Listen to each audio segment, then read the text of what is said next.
السلام عليكم ورحمة الله وبركاته، والصلاة والسلام على أشرف المرسلين.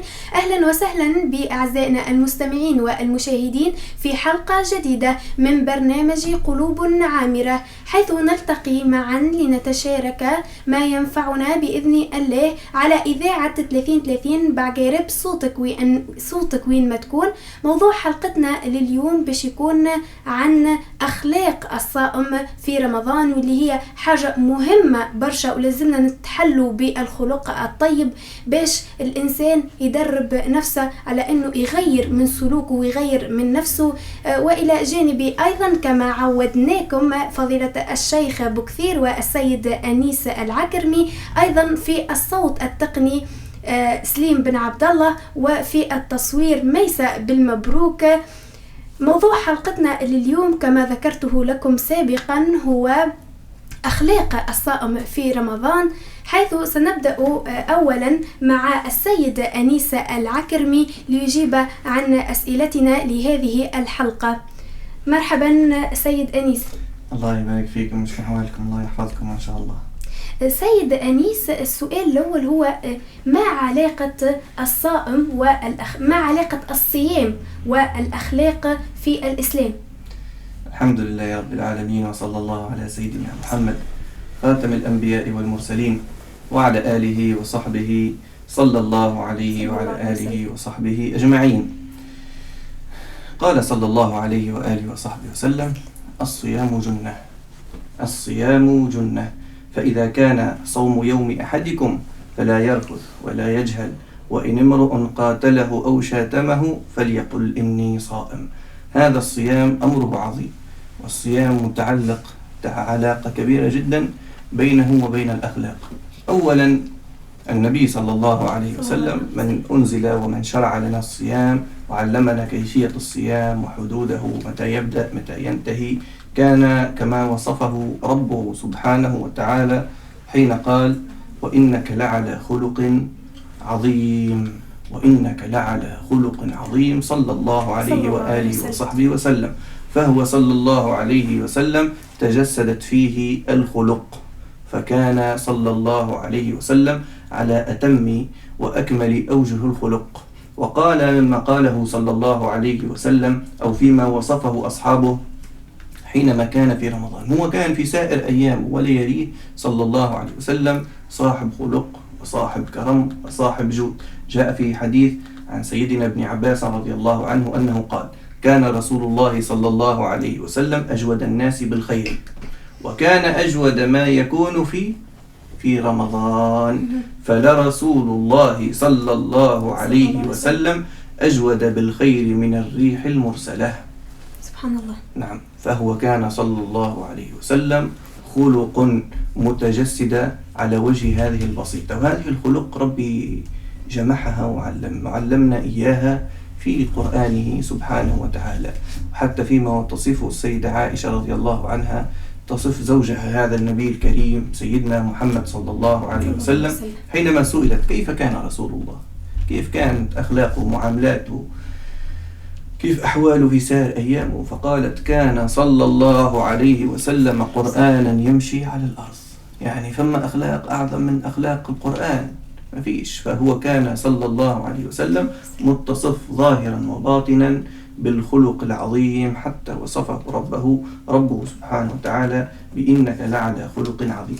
وفي حديث ثاني عن سيدنا أبي أمامة الباهلي رضي الله عنه قال: قال رسول الله صلى الله عليه وسلم: أنا زعيم ببيت في ربض الجنة، أنا زعيم ببيت في ربض الجنة، أي في أول الجنة، لشكون؟ لمن ترك المراء وإن كان محقا. هذا حديث عجيب. ثم قال: وأنا زعيم ببيت في وسط الجنة لمن ترك الكذب وإن كان مازحا. وأنا زعيم ببيت في أعلى الجنة، لشكون؟ لمن حسن أو في رواية حسن خلقه. فهذا الذي يسعى لتحسين خلقه ويسأل المولى سبحانه وتعالى أن يحسن ويهذب له أخلاقه، يكون النبي صلى الله عليه وسلم. وكلمة زعيم هنا أي الضامن، النبي يضمن له بيت وين؟ في الجنة، بل في أعلى الجنة. الله يرزقنا إن شاء الله الأخلاق الطيبة، أخلاق النبوة وأخلاق الرسالة، ويحققنا بها ويجعلنا إن شاء الله هادين مهتدين غير ضالين ولا مضلين، ويحققنا بهذه الأخلاق في جميع أحوالنا وشؤوننا، في بيوتنا مع أزواجنا ومع عائلاتنا وفي مشاغلنا. وهذا رمضان يزيدنا خلق فوق خلق، ما يكون رمضان سبب لأن تسوء الأخلاق لهذا الصائم. إن شاء الله نكونوا متحلين حتى بشوية من خلق سيدنا وحبيبنا محمد صلى الله عليه وسلم. وإن شاء الله يكون رمضان فرصة للتوبة ولتحسين سلوكنا. ننتقل الآن إلى السيد بوكثير ليمدنا بجواب نافع لبقية أسئلة هذه الحلقة. السلام عليكم شيخنا. وعليكم السلام ورحمة الله وبركاته. بارك الله لكم وزادكم الله نفعا واتفاعا واتصالا ووصلا بأهل الوصال يا رب العالمين.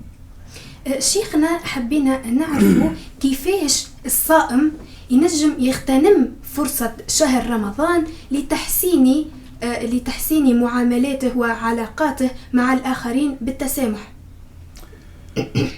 طبعا شهر رمضان هو فرصة ربانية أمدنا الله سبحانه وتعالى بها من سنة إلى سنة. الله سبحانه وتعالى وكأنه يجدد لنا اللقيا معه جل في علاه.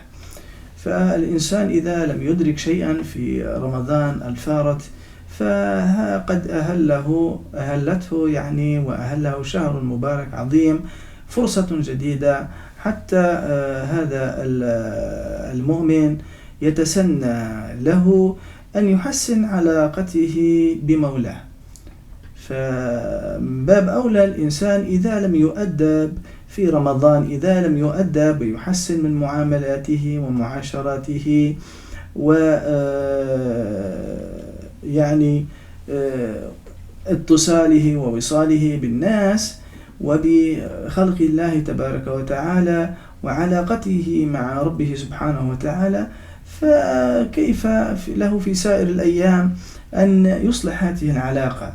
فهذه العلاقة تحسن وتصلح إلا طبعا بالأخلاق الحسنة والأخلاق الطيبة، أخلاق النبوة، أخلاق النبي محمد صلى الله عليه وسلم الذي كان خلقه القرآن.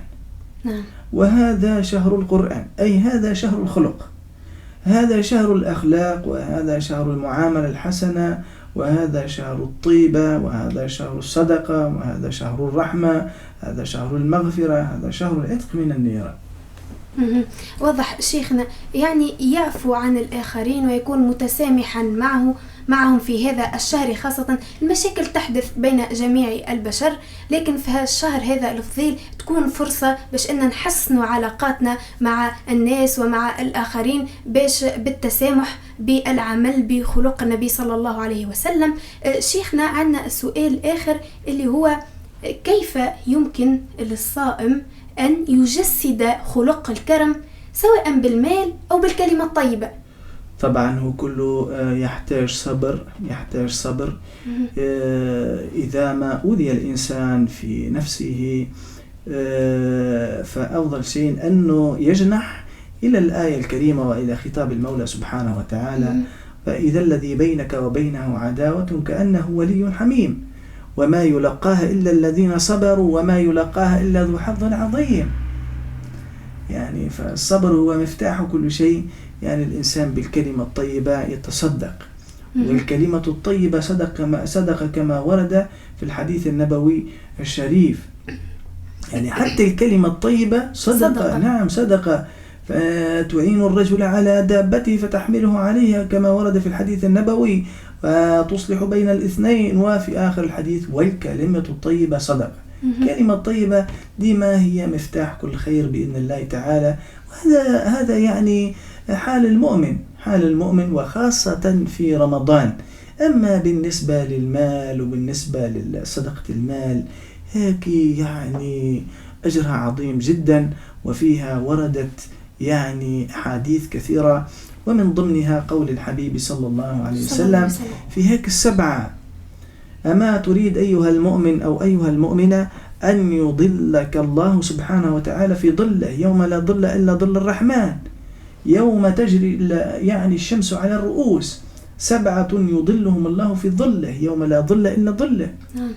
يعني بما فيهم رجلان تحابا في الله اجتمع عليه وتفرقا عليه.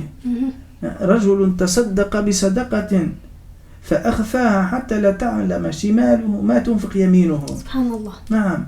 وأفضل الصدقة في شهر رمضان، أفضل الصدقة في شهر رمضان، لأن حقيقة يعني الدنيا غلات والناس يعني في حاجة يعني ملحة حقيقة. فأنا أدعو من هذا المنبر كل الإخوة والأخوات، يعني الصدقة لا يعني تقف على أنثى أو ذكر. فالله سبحانه وتعالى لما خاطب يا أيها الذين آمنوا، يعني الخطاب للمؤمن والمؤمنة خاصة في هذه الأيام المباركات، يا أخي من أدخل السرور على قلب عبد مؤمن قال أدخل الله السرور على قلبه. يا سيدي شوف أنت ما شاء الله تغلطك يعني مليانة يعني بكل ما خير شاء الله بما لذ وطاب، وصغيرتك ما شاء الله. وشوف جارك يعني لا يؤمن أحدكم من بات شبعان وجاره جوعان. نعم. فلا بد إخواني من الصدقة، لا بد من التقرب من الله سبحانه وتعالى من الصدقة. سيدة عائشة رضي الله عنها وارضاها كانت تعطر الصدقة يعني لتيقنها بأن هذه الصدقة ستقع في يد المولى سبحانه وتعالى.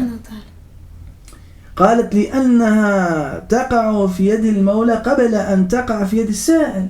أم المؤمنين عائشة أجر الصدقة كبيرة طبعا مالا، فدعوا حتى للنساء. ساعة مرة تقول لك لا أو راجل يصدق أو راجل يصلي، إيه وأنتي راجلك يصدق ما لا ولدي لا بس عليه وعندي. لا يا سيدي، والصدقة ليس لها حد، لا في أدناها ولا في أعلاها.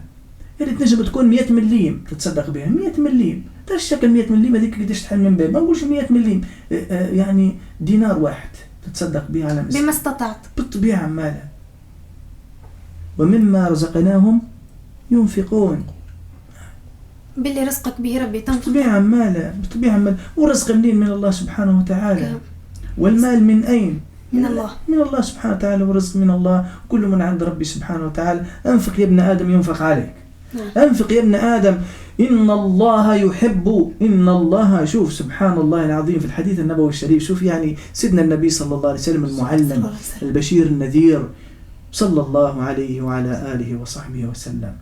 إن الله يحب الغني السخي ويحب الفقير السخي أكثر. قال لك سيدي لا أنا ما عنديش باش نتصدق. تصدق يا سيدي، تصدق باللي عندك. إن الله يحب الغني السخي ويحب الفقير السخي أكثر. سبحان الله. وإن الله يبغض الفقير الشحيح ويبغض الغني الشحيح أكثر. ماذا؟ وتمام الحديث ما شاء الله الحديث طويل. وإن الله يحب الشاب الشيخ التقي ويحب الشاب التقي أكثر، وإن الله يبغض الشاب البغي ويبغض الشيخ البغي أكثر. إن شاء الله يأتي يعني وقت إن شاء الله إن شاء الله نخص هذا الموضوع في حلقة. ربي يجعلنا من المتصدقين لكسب أجر الصدقة. شيخنا نحب نقف على نقطة أخرى اللي هي كيفاش شنو السلوك الصحيح للصائم عندما يسيء إليه شخص، كيفاش يتصرف معه؟ والله يشوف لهنا النص واضح وصريح. يكفي أنه نخاطب من يسمعنا بهذه الآية فقط: إذا اختلفتم في شيء فردوه إلى الله ورسوله. يكفي أن تسمع قول المولى سبحانه وتعالى: فإذا الذي بينك وبينه عداوة كأنه ولي حميم وما يلقاها إلا الذين صبروا وما يلقاها إلا ذو حظ عظيم. يا أيها الذين آمنوا اصبروا وصابروا. لا بد من الصبر والمصابرة. يعني شوف راهو الإنسان باش يلقى هداية خاصة في شهر رمضان، يعني من الزوجة، من أقرب الناس ليه، من أصدقائه، من جيرانه، من كذا. وهكا حال المؤمن وهكا حال ولكن لابد من الصبر، لابد من الصبر، ولابد من الجنوح إلى الصبر وإلى الهدي النبوي الشريف. نحن شوف يا سيدي، أقرأ سيرة الحبيب صلى الله عليه وسلم. اسمع، وإن لم تقرأ اسمع على سيرة النبي صلى الله عليه وسلم الذي كان قرآنا يمشي على الأرض. نعم. اقرأ سيرته العطرة فسوف تتعطر إن قرأت أو سمعتها عليه صلى الله عليه وعلى آله وصحبه وسلم. صلى الله عليه وسلم.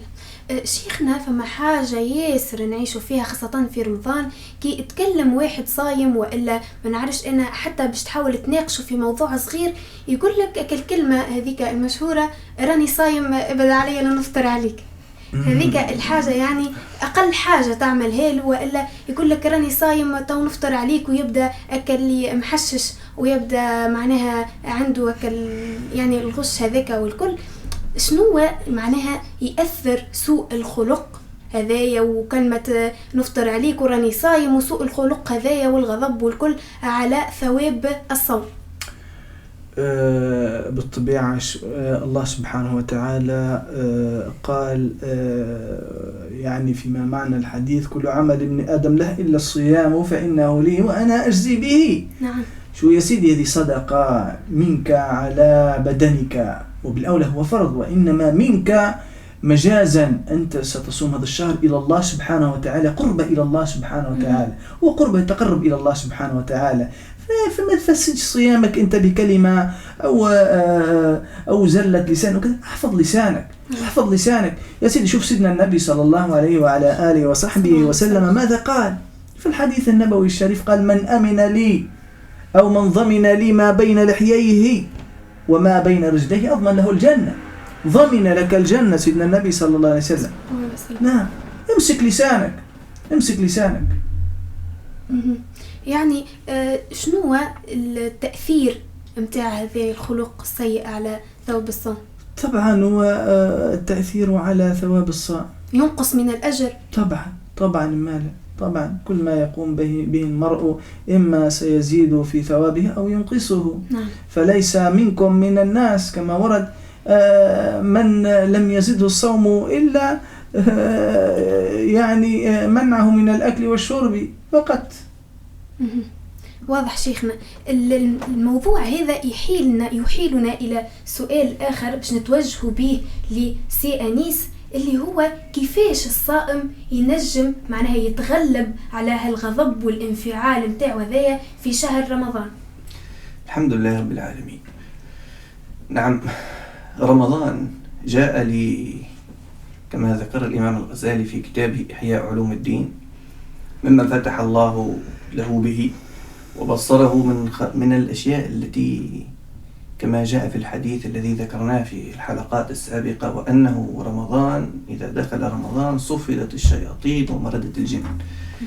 قال: لماذا؟ ما الغاية من أن الشياطين تصفد؟ ومع ذلك الشياطين مصفدة ومكبلة ومحجر عليها الخروج شهر كامل، مع ذلك تشوف المعاصي وتشوف الذنوب وتشوف الأخطاء. يعني سبحان الله، في سائر السنة إذا الإنسان فعل المعصية بعدين لمن ينسبها؟ إلى الشيطان كما يقولوا النصارى، يعني الشيطان شاطر، يعني كل شيء للشيطان. الشيطان يوسوس والشيطان يعمل والشيطان لزني والشيطان يضحك علي. في هذا الشهر ما فمش الشيطان، ما فمش شواطن. الله يحفظنا إن شاء الله. ممن تبرز هذه المعاصي وهذه السيئات وهذه التبعات هي من النفس. نعم، هذه النفس الأمارة بالسوء. النفس أشد على ابن آدم من 70 شيطانا. مش شيطان، النفس 70. أشد. سبحان الله. نعم، أشد من 70 شيطان. فجاء رمضان ومنعنا من الأكل والشرب. يعني شوف سبحان الله، رمضان من ماذا يمنع من الأكل والشرب. هذا الأكل والشرب هو سبب بقاء ووجود هذا الإنسان. إيش سبب بقاء وجود هذا الإنسان؟ هو الأكل والشرب. يعني إذا إنسان لا يأكل ولا يشرب نهار نهارين 3 أسبوع، خلاص 10 أيام مصيره الموت يعني. نعم، 10 أيام ويمشي على روحه. فهذا رمضان يمنعنا، صحيح هو لوقت معين، يمنعنا من حاجة أساسية تقيم صلب هذا الإنسان حتى يبقى موجود على هذه البسيطة. لماذا؟ ليعرفنا أننا نستطيع أن نستغني عن أشياء لها قيمة مع نعم. حياتنا، أو هي أشياء اللي نعيش بها. لا، هي سبب رئيسي في بقائنا. فهو يعلمنا الآن يعني أننا نستطيع أن نستغني عن أشياء لا تعني لنا شيء، أشياء لا دخل لها في بقائنا وفي وجودنا، مثل هذا الذي نتحدث عليه، سوء الخلق، وأنه كما ما سيطرش على نعم. كما سبني نسبه، وكما هزلي نهزله، وكما عمل وكما سحرني نسحره، وهذا يا لطيف من الأفعال السيئة، العمل بالمثل. نعم. يعني هذه أشياء الإنسان يقدر يستغنى عليها ويكفيه حسبنا الله ونعم الوكيل. خلاص انت ايش بتسوي؟ هذه الكلمة يعني عظيمة. نعم. فهذا رمضان يعني سبحان الله ربي جعله ليعلمنا، لنأخذ منه درس. أول شيء هذا الدرس لنا ولأنفسنا، حتى نثبت لهذه النفس التي دائم تبرر لنا أن ما نستطيع أن نترك الكذب، ما نستطيع أن نترك السرقة. المدمن على أشياء الدخان أو شيء نفسه تبرر له أنه ما يستطيع يترك هذه الأشياء. أنت في رمضان صائم ولا ماكش صائم؟ أنت تركت أشياء تقوم بها حياتك، تركت هذا علاقة الرجل بالمرأة اللي بها يكون النوع والإنسان تجد، كذلك تتركها لوقت معين. يعني الإنسان نعم ينجم يستغنى عن أشياء هي سبب رئيسي في وجوده لوقت معين بأمر من الله، حتى الحكمة فيها حتى يبين لنا أننا نستطيع أن نستغني ونترك أشياء لا علاقة لها بوجودنا أصلا، بل هي سبب لتخلفنا، سبب لرجوعنا إلى الخلف، سبب لغضب المولى يا لطيف سبحانه وتعالى على هذا الإنسان.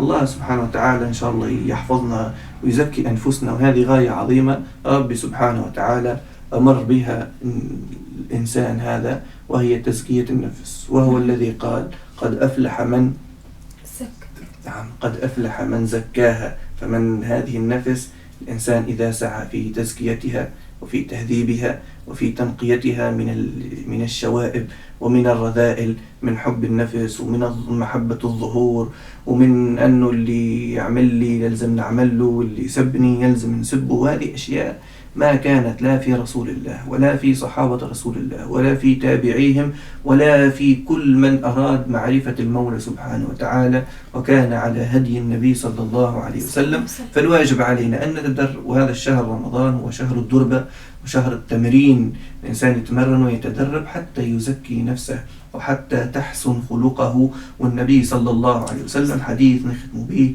حديث جاء عن النبي صلى الله عليه وعلى آله وصحبه وسلم، قال صلى الله عليه وسلم ما من شيء يوضع في الميزان يوم القيامة، ما في شيء يوضع في الميزان أثقل من حسن الخلق، وإن صاحب الخلق ليبلغ بحسن خلقه يبلغ درجة الصائم القائم. بحسن الخلق فقط يبلغ درجة الصائم القائم. فكيف إذا كان هو يسعى في تحسين أخلاقه وصائم وقائم في رمضان؟ فإيش الأجر العظيم وإيش المكان العالي ورتبته عند الله سبحانه وتعالى. الله إن شاء الله يعلي رتبنا ويرزقنا حسن الخلق ويرزقنا تزكية النفس وتطهير الظواهر وتطهير البواطن، ويرضى علينا إن شاء الله في جميع شؤوننا وأحوالنا. امين يا رب العالمين. ان شاء الله الفائده تكون حصلت للمستمع والمشاهد على اذاعتنا، وان شاء الله نكونوا صوت لنفع المستمع والمشاهد، ونصل اعزائنا المستمعين لختام هذه الحلقه. مش ننتقلوا توا الى صوت جميل، صوت حسام الحمامي ليسمعكم انشوده جميله، نسال الله ان تنال اعجابكم. مولاي صل وسلم دائما أبدا على حبيبك خير الخلق كلهم. مولاي صل وسلم دائما أبدا على حبيبك خير الخلق كلهم. محمد سيد الكونين والثقلين. محمد سيد الكونين والثقلين والفريقين الخلقين من عرب ومن عجم. مولاي صل وسلم دائما أبدا على حبيبك خير الخلق كلهم. هو الحبيب الذي ترجى شفاعته، هو الحبيب الذي ترجى شفاعته، هو الحبيب الذي ترجى شفاعته لكل هول من الأهوال مقتحم. مولاي صل وسلم دائما أبدا على حبيبك خير الخلق كلهم. يا ربي بالمصطفى، يا ربي بالمصطفى، يا ربي بالمصطفى بلغ مقاصدنا واغفر لنا ما مضى يا واسع الكرم. مولاي صل وسلم دائما أبدا على حبيبك خير الخلق كلهم. مولاي صل وسلم دائما أبدا على حبيبك خير الخلق كلهم.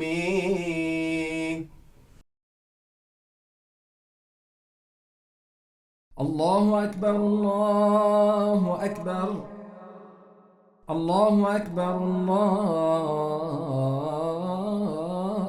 الله أكبر. أشهد أن لا إله إلا الله، أشهد أن لا إله إلا الله، أشهد أن محمد رسول الله، أشهد أن محمد رسول الله. حي على الصلاة،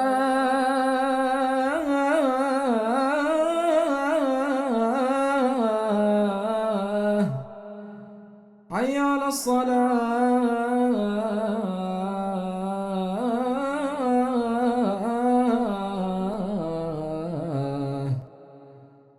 حي على الفلاح،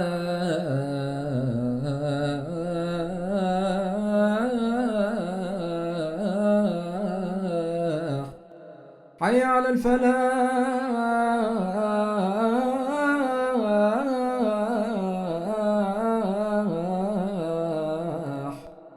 الله أكبر الله أكبر، لا إله إلا الله.